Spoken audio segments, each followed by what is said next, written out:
Greetings from Pluto Press. My name is Patriots, and I am the sales manager for North America. I welcome you all to our Spring-Summer 2024 title preview. We are here today with 5 authors writing on incredibly vital subjects.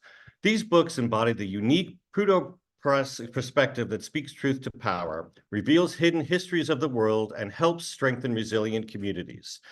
I see this event as an opportunity to hear directly from our authors and gain unique insight into their work.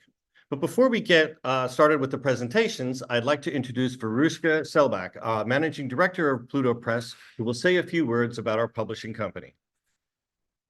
Thank you, Patrick. And hello, everybody. I'm honored to be here today to help introduce a few of the books on Pluto's Spring 2024 list. Since opening Pluto Press, Inc. in 2021, we have seen phenomenal growth. I wanted to thank you all for the part that you've played in that. We felt supported and welcomed. Working in partnership with retailers, especially our fellow indies, is vital to getting our books, the brilliant work of our authors, into the hands of readers. 2024 is turning into a particularly important year politically.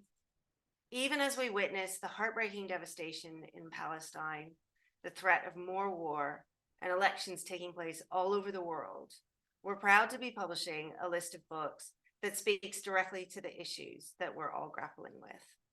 We hope these books serve as beacons of insight, resilience, and understanding, as well as keeping the flame of resistance alive. Back to you, Patrick. Thank you, Virasami. Our first author to present is Joy James and her edited volume, Beyond Cop Cities, Dismantling Corporate-Funded Armies. Joy James is the Ebenezer Fitch Professor of the Humanities at Williams College. She is the author of In Pursuit of Revolutionary Love, New Bones Abolition, Contextualizing Angela Davis, and the forthcoming Engage, Theorizing Indigenous, African Black, and Afro-Indigenous Futures from Pluto Press. Joy? Hello, everyone. It's really pleased to be here and also to see you. We're very dedicated about the Decolonizing Cop Cities text. As has been mentioned before, we're committed to organizing around civil rights and human rights violations emanating from the United States, both domestic and foreign.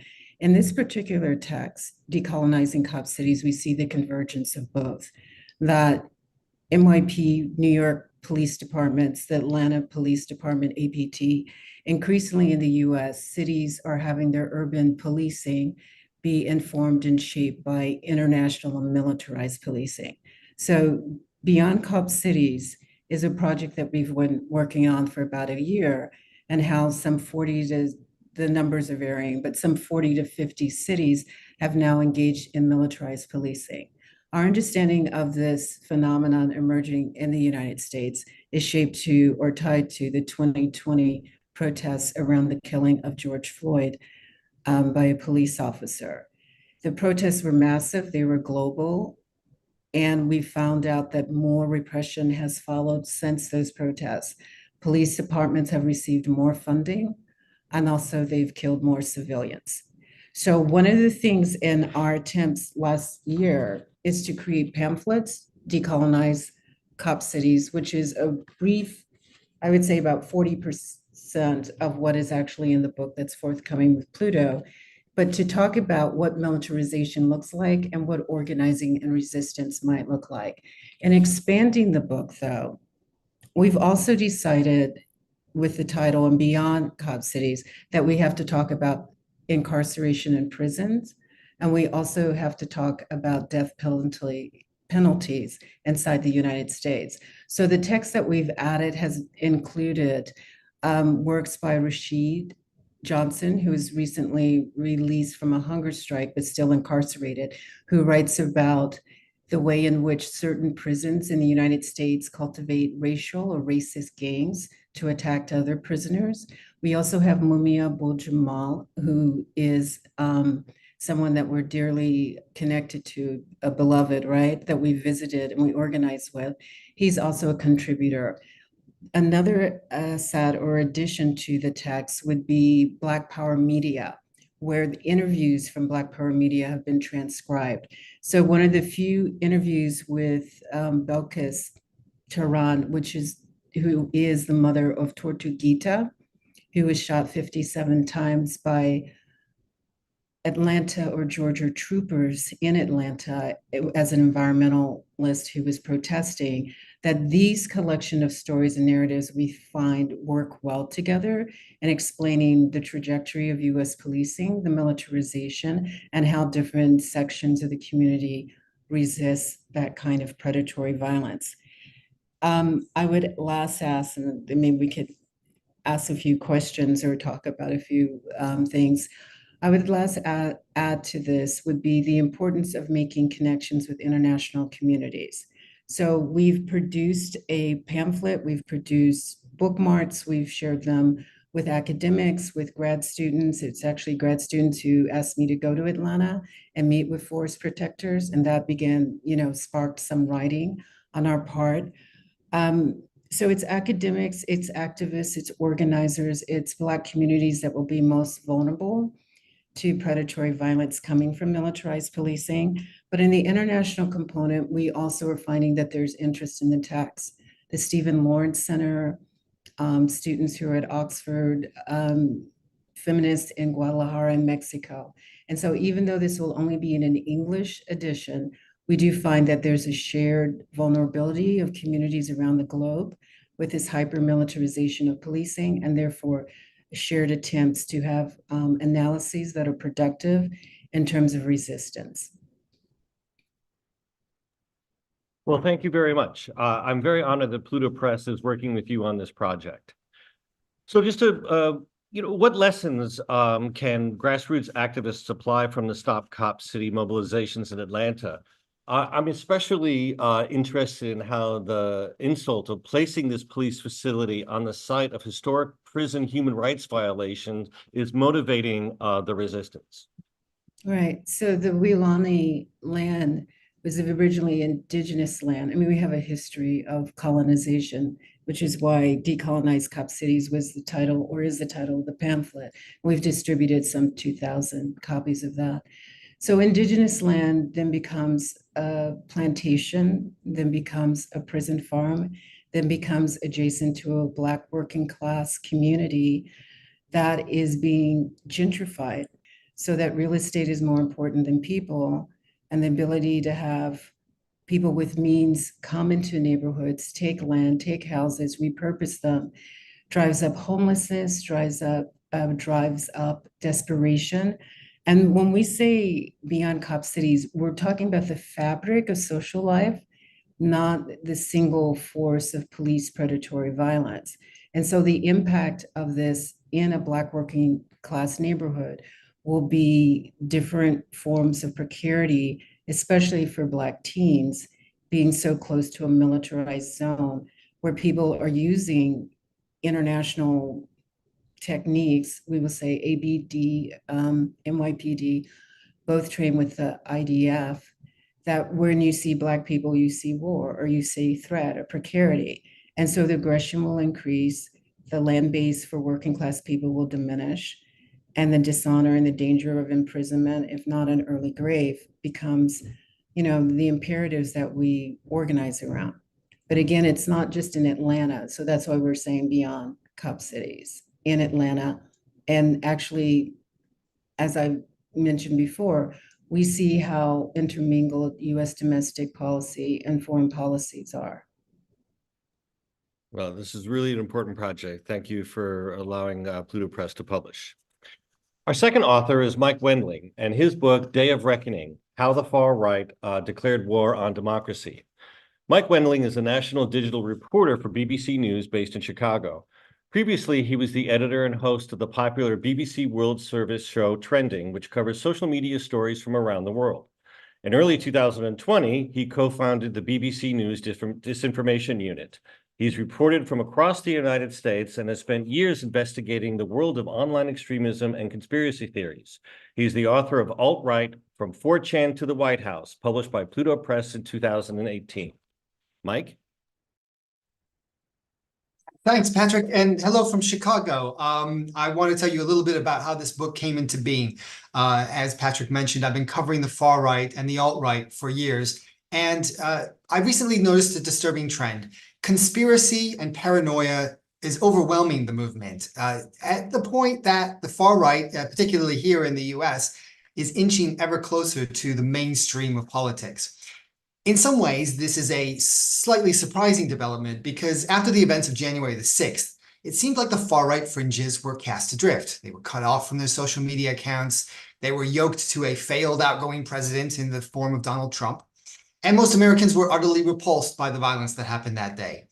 The ironic, extremely online spirit of the alt-right, which I covered in my first book, which had sucked in millions of new followers, was largely gone. But somehow, over the last few years, the various strands of the alt-right have survived, and they've even thrived. They've fed off a host of issues that is now galvanizing today's movement. Things like anti-vaccination efforts, anti-trans protests, book bans, Christian nationalist organizing, and of course, the persistent lie that the 2020 election was somehow stolen.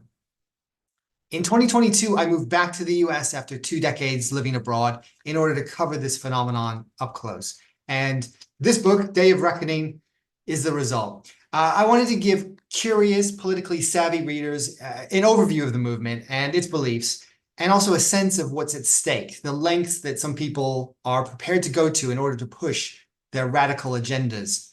And so in the book, I examined the far right's ideas, its leaders, how their thinking has developed. But I also wanted to strike a more personal note, go a little bit deeper than the headlines and the research reports. So I've peppered the book with an up-close and personal look at how far-right ideas are luring people in, how they're spreading the messages of violence, conspiracy, and brute force. In the process, my reporting has taken me inside Proud Boy cells in Oregon, to riots in Berkeley, to a pro-Trump rally outside Mar-a-Lago. I've visited Alex Jones's mansion in Texas, and I've even gone to the middle of Iowa, where election denial became a very big deal in a small town election. I've included the most compelling stories that I gathered over the last few years in this book, but despite the overall sense of warning, I did start and end the book on what I hope are hopeful notes, talking to people who escaped extremist movements and who successfully faced off against neo-Nazis online and in their own hometowns. Day of Reckoning is time for release next month at a crucial moment ahead of the 2024 election. I think it's a book that will be eagerly picked up, of course, by extremism and conspiracy researchers, but also, I hope, a much wider audience, those who are fascinated by these topics and how they're affecting mainstream politics. There's a lot of people in America and elsewhere who are interested in the forces that have led us to this moment and who are curious about what might happen next. Thanks. All right, thank you, Mike. Just a quick question. I'm finding that the depredations on civic discourse no longer generate the reactions they deserve, especially around the violent rhetoric as the election is heating up. Arizona Republican Senate candidate Kari Lake recently recommended for voters to strap on a Glock in preparation for Election Day. How has your reporting uncovered an increasing threat of violence, and where do you see that going? Well, to put it bluntly, I think there's a huge potential for violence before and after the election, no matter what the result. I think we can almost guarantee that there will be threats against poll workers, against judges, legal officials, local officials who are involved in elections and politics. Interestingly, though, I think the research indicates, and my own sort of reporting indicates, that it likely will not take the form of a large riot at the Capitol. We probably will not have another January the 6th. Why? Because it didn't work last time, and also the paranoia that's shot through the movement has been so baked in that people are warning against mass action of that nature. So, for instance, when Donald Trump's criminal trial started, just a few days ago, you didn't see massive protests in New York. You didn't see violent outbursts. That does not mean that we are out of the woods, though, because instead, the prospect of action by so-called lone wolves or smaller, unpredictable cells of actors is perhaps even greater. There's a potential that it could be even less organized than what happened on January 6th, but perhaps even more violent and perhaps even more damaging to democracy. Well, this is some great reporting, and the book will be out soon, just in time for people to learn more about the forces that are moving against democracy. Our third author is Cindy Barukh Millstein, and their book, Constellations of Care, Anarcho-Feminism in Practice. Cindy Barukh Millstein is a diasporic queer Jewish anarchist and longtime organizer. They've been writing on anarchism for over 2 decades and are the author of Anarchism and Its Aspirations and Try Anarchism for Life, The Beauty of Our Circle. They edited the anthologies Rebellious Mourning, The Collective Work of Grief, and Deciding for Ourselves, The Promise of Direct Democracy, among others. Cindy? Hi. Thanks, Patrick, and Pluto Press, and everyone who's here today, including all the other, I'm really enjoying listening to all the other authors. And as you mentioned in my bio, I adore dreaming up and bringing anthologies into existence. I like to think of the anthology form as curating do-it-ourselves spaces for wrestling together with ways to mend this world. In the case of this particular project, the anthology form felt particularly compelling. It feels feministic in a way that decenters a single voice and instead deeply and humbly recognizes the collective wisdom of all rebels, especially those whose stories are too often devalued or invisibilized or erased intentionally so as to maintain everything from cis heteronormativity, patriarchy, and a host of other things we could name to hierarchy in general. But this book is not simply stories. Constellations of Care revolves around lived anarchic feministic practices by anarchist organizers and what I might call street militants, or people who are out there trying to change the world on a regular basis in various places and spaces beyond borders in the here and now, against the backdrop of fascism and genocide. Practices that intentionally co-create and co-sustain all sorts of commons of care, which in turn prefigure free and liberatory lives worth living for everyone. It looks closely at the kinds of labors of love, in other words, that take seriously the notion that no one is coming to save us in how we aim to restructure our forms of social organization and social relations. We are all we have, but more than that, we could and should be all we need, and we actually must, if we aspire to lessen social suffering and accentuate the worth of human and non-human life. Feels more compelling by the day. As this book not merely asserts, but also hopefully demonstrates through the many present day lived examples and the stories in it, including many images by street artists, that actually means embodying collective care and social solidarity, embodying self-determination and bodily autonomy, embodying voluntaristic and consensual association, loving freely as well as queerly, and so many other anarchic feminist ethics, or what I might just call ethics of what it means to be, I would hope, human at this moment in human history, day in and day out, as the path we continually journey along towards social transformation. Thank you, Cindy. As you mentioned in the preface, we live in a time of profound abandonment and horrifying scenes of barbarism. What lessons from the anarcho-feminist practice can we rely on to keep going and choose not to despair? Yeah, I guess I want to start out by answering that part of that practice for me is that we, and I think this anthology draws out really beautifully, is that we shouldn't hide our despair. We shouldn't hide our feelings. We should share in the vulnerabilities and the sorrow and the grief we feel right now as part of as part of grieving our dead and fighting for the living against that abandonment and barbarism that wants us to not be whole humans with hearts that are broken by this world, wants us to shut down.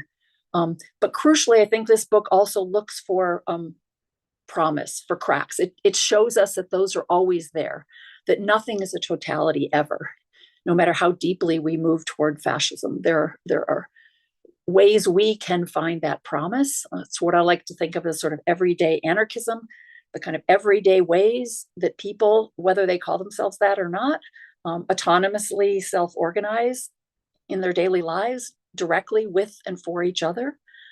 So the more we swap stories in real life and in books of how we're not merely resisting, but world building, the more we'll see that that promise is something that's already there and that we can build on and inspire each other and sustain each other.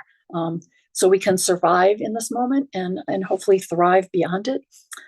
And I just kind of want to end on the more we remember that we can self-organize our lives and that we're there for each other and that we're deeply feeling and grieving and want this world to be different and that we deserve that, the more we'll really try to seek out that promise and turn toward each other instead of turn against each other in this moment. That was really beautiful, Cindy. Thank you very much. Our fourth author is Timothy Messer-Kruse, and his book, The Patriots' Dilemma, White Abolition and Black Banishment in the Founding of the United States of America. Timothy Messer-Kruse is a professor of ethnic studies at Bowling Green State University in Ohio. He's the author of The Haymarket Conspiracy and The Trial of the Haymarket Anarchist, which was named the best labor history book by the Labor History Journal. Timothy? Thank you, Patrick, and thank you to my fellow authors and to Pluto Press. It's an honor to be associated with all of you. 5 years ago, I was researching the early history of American abolitionism, going back to the beginnings of the 1700s. And at that moment, the New York Times decided to kindle the fires of the culture war by releasing its 1619 project, which provoked a renewed controversy about the meaning of slavery, abolitionism, America's founding, and so forth. And from my reading at that time of early abolitionist sources, the controversy as it raged didn't really make much sense. The problem is that the New York Times 1619 project was proposing the idea that the American Revolution had been fought in defense of slavery and that American founders had been spread-eagle defenders of slavery. Progressives countered, of course, with lots of evidence to the contrary, that indeed it was the founders and the Patriots who set up a system completely built upon structural racism and the exclusion of people of color of all different varieties. And it didn't take a stretch to point out, for example, the obvious features of the US Constitution, which supposedly all these abolitionist patriots wrote. So there was a real disjunction between, I really would say, both sides in this controversy. The problem as I saw it was that whether you were a conservative or progressive, both sides were painting history as a story of villains and heroes. They just had their villains and heroes reversed. And really the question I thought was not whether or not the founders were abolitionists. The question we should all be asking is, what did abolitionism mean in the 18th century? Why did anybody who was white and privileged and American want to end slavery?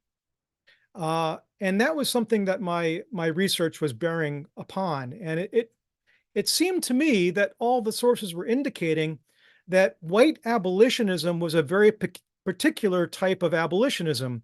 It was a self-interested abolitionism. It was not based upon sympathy for the enslaved. It was not based upon some feeling of morality offended. It was not based upon some sense of benevolence. It was based primarily upon what was considered the self-interest of the white community. Most fundamentally, of course, practically every white American by the time of the American Revolution understood that the source of the Black presence in America was slavery itself. In other words, they blamed slavery for the growing numbers of Black people in their communities, a presence which they deeply, deeply wanted to be rid of. Moreover, most white patriots by the end of the 18th century associated slavery with corruption and vice the very sorts of things that they saw would undermine any sort of republic, going back all the way to classical Greek republican theory. And so there were many ways in which the founders were offended by slavery without having any sympathy for the enslaved. And when we understand abolitionism in that context, suddenly the gap between the actions of the founders and the ideals that they expressed go away, and they become consistent. And we don't have to simply assume that the founders were hypocrites, which the sources would seem to speak against. And so that's the origins of this book. And I think it's something that I've written to try and overcome what I see as two groups engaged in a culture battle, in which they talk past each other. And I'm hoping to provide a historical language based and rooted squarely in the facts of the matter that will allow us perhaps to begin talking about the nation's origins in a language which we at least all understand. Well, thank you, Timothy. And it's really I'm glad Pluto Press has been able to add your voice and your scholarship to this discussion. But Ron DeSantis, the Republican governor of Florida, recently passed the nonsensically named Stop Woke Act and ended the AP African American Studies curriculum in public high schools. As educators, how do we keep the critical historical texts like Patriots' Dilemma as part of the conversation in these states? Well, sadly, I mean, there are many counties and states in which any discussion of America's tragic history of slavery and racism, no matter from what direction, is going to be banned. That's simply the direction that things are going in right now. The Penn report released this week showed the increasing pressure on librarians in many deep red states that I think should alarm us all. So I have no illusions that the Patriots' Dilemma will be required reading in any high schools in Texas or some similar states. But I do think that for the larger public debate, this is a work that will be of interest, not just to the progressive community, but I think also to sincere conservatives who perhaps have some questions about the nation's founding that remain unanswered within their own ideology. So I see this really much as a bridge that can begin to perhaps reach some sort of at least tentative consensus on what some of the basic facts were. Well, thank you very much. Our fifth and final author presenter is Joshua Virasami, presenting his edited volume, The World Without Racism, Building Anti-Racist Futures. Joshua Virasami is an anti-racist activist and organizer. He is the author of How to Change It, Make a Difference, a handbook for young activists published with Stormzy and Penguin's Murky Books. He has also written for The Guardian, Independent, Novara Media, and contributed a chapter on anti-racism for the future of socialism. He's been involved with many grassroots initiatives, including London Black Revolutionaries, Black Dissidents, and Black Lives Matter UK, Climate Justice Collective, Wretched of the Earth. He is currently the head of organizing and training at the London Renters Union. Joshua?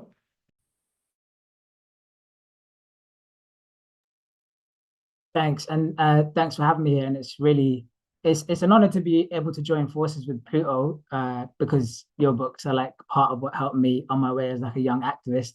But it's also such an honor to be joined by a great group of writers, and it's great to be able to speak directly to people who might be putting the book on their shelves. So a few years ago, Neda, who's like a brilliant senior editor at Pluto, reached out to me and was like, Josh, we need to do a book on anti-racism that's not written by some self-proclaimed expert, because there is a real litany of those books that people know.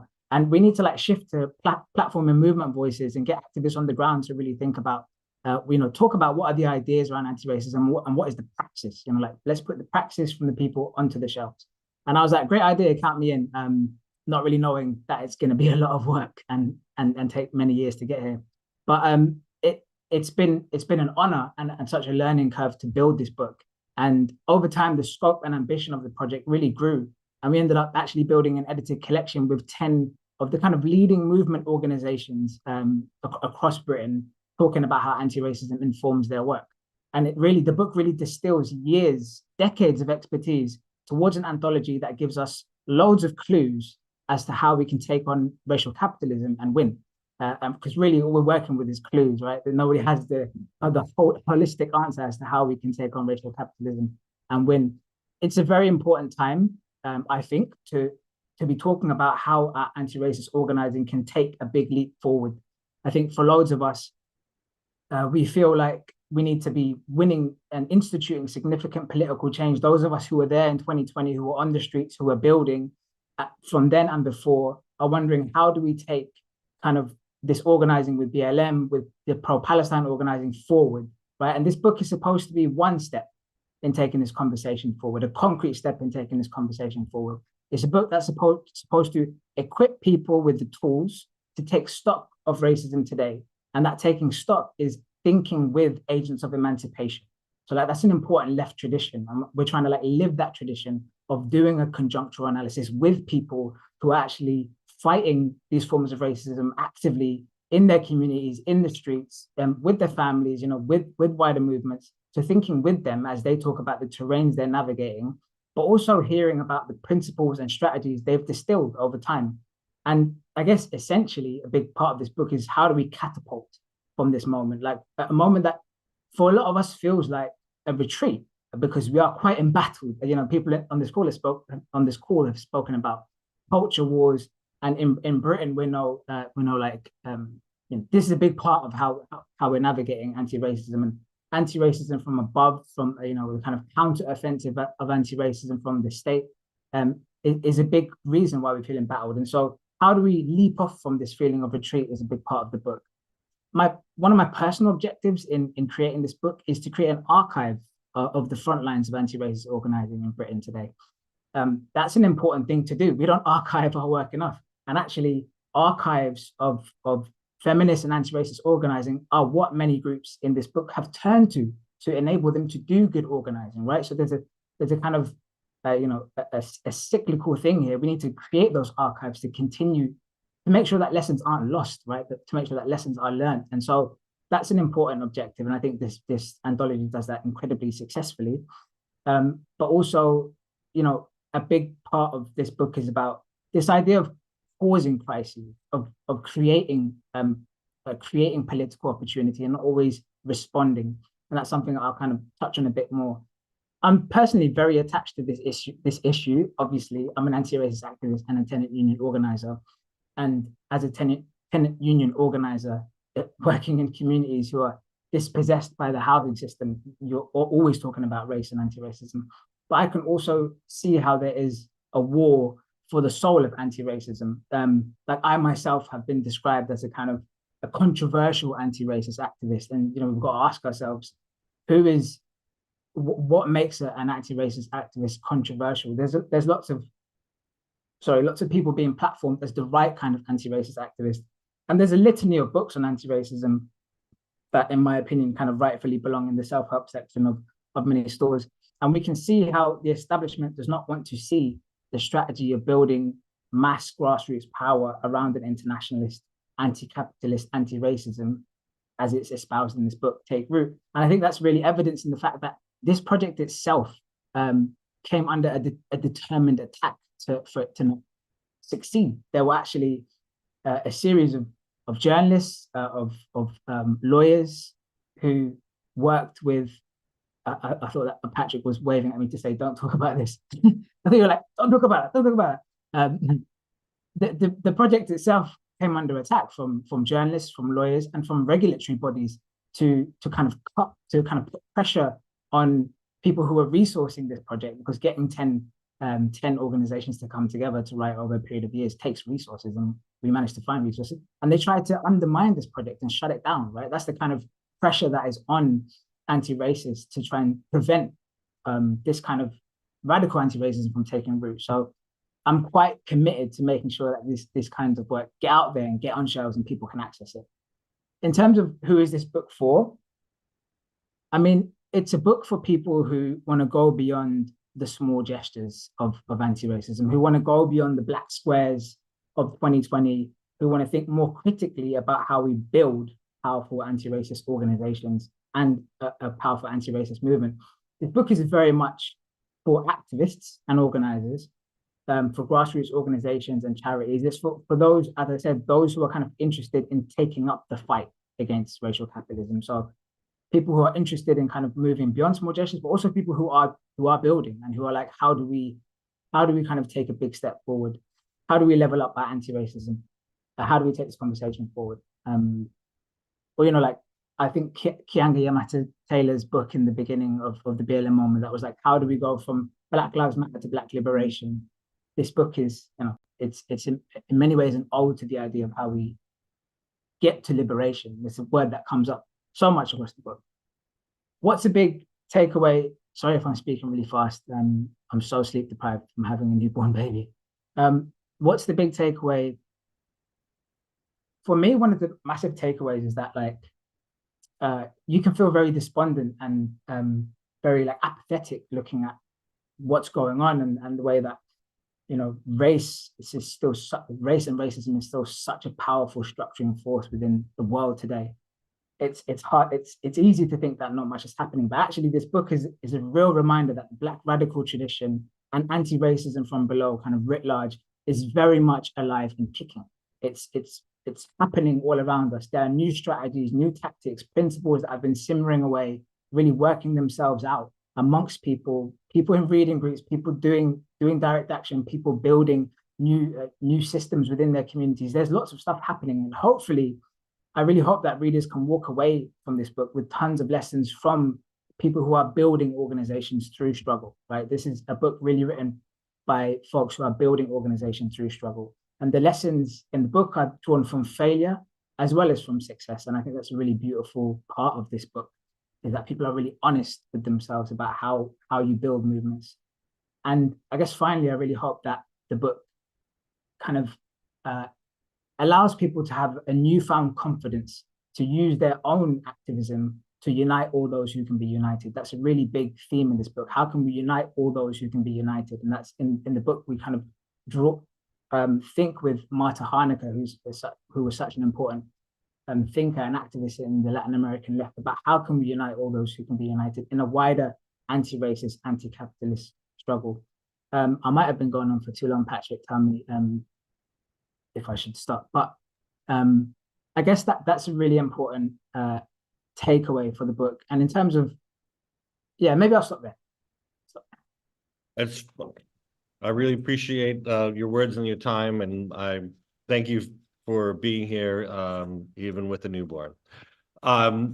You know, you write in the introduction about the takeaway from A World Without Racism might be understood as the practice of popularizing the struggle of anti-racism as a proactive rather than a reactive approach. You quote Avia Day and saying, "We need to look at ways to cause conflict." I thought that was interesting. Could you elaborate on that idea? Yeah. It's always funny when someone takes like one specific sentence in the book and you got to think about what you was thinking when you were writing that. I mean, this is pretty much what it says on the tin, right? It continues from the idea of how do we find ways to unite all those who can be united? We can do that by creating conflict together, which in many ways, as I said, is what this book is about. And it's about kind of, I guess, the quote is from Avia Day, who's got a book out, I think with Pluto actually. Her book's called Abolition Revolution, written with Shanice McBean. And in that book, they're talking about, well, Avia is actually saying that in an interview with Notes from Below, but she's drawing from the book. And in the book, what they're talking about is how Sisters Uncut, which is a militant feminist organization in Britain, who actually have a chapter in this collection, how they played a leading role in creating a political crisis for the police, which is Britain's largest police force. And that was following the killing of Sarah Everard by a serving police officer. And that crisis continues today. So they were talking about how they used the moment and how they used the kind of political cachet, how they used the skills that they built over time to intervene in a moment, to create a crisis, as opposed to constantly responding to crises. How can you inflame something? How can you take to the streets and find ways to continue to to kind of sometimes take a crisis and explode it open, but also sometimes use your position to be able to create a crisis. I guess it's about a strategy of, to use a word that the Black Panthers used to use, a phrase that the Black Panthers used to use, and I think Fred Hampton used to use it a lot, was how do you take the strategy of heightening the contradictions, and taking that heightening of contradictions to a new level. So going on the offense, lots of contributors in this collection talk about going on the offense against targets of power, taking the fight to targets of power, as opposed to always, responding to how a community is being embattled by a local authority. And one of the contributors gives a bit of a formula to this. They kind of draw from the legendary anti-racist thinker Ambalavana Sivanandan, and they say that we kind of have to master this art of turning cases into issues into causes, and causes into movements. That's kind of what we're getting at with this idea of like causing crisis, is how do you take the instances of the grievances that are happening in your community and really open them up to be able to build movements. And again, this is the thing about building the confidence to unite those who can be united, and just and fight more instead of responding. Hope that makes sense. It does indeed. And one of the things that I really love about anthologies is the multiple access points to inspire people from what other groups and activists are doing in their community. So I love that this list this season has a number of these books, as well as the scholarship Timothy, and then the very immediate journalism of the work that Mike's doing. So that's it for our presentation. I would really like to thank all of the people that have signed up. The bookstores are our main avenue of success. We appreciate you taking the time to hear what our authors have to say. And as always, we appreciate your support. For more information, you can find lots of information about our books and our authors on our website, plutobooks.com. So on behalf of everybody at Pluto Books and all the authors that are here with us today, I want to thank you for joining us, and please do have a lovely day.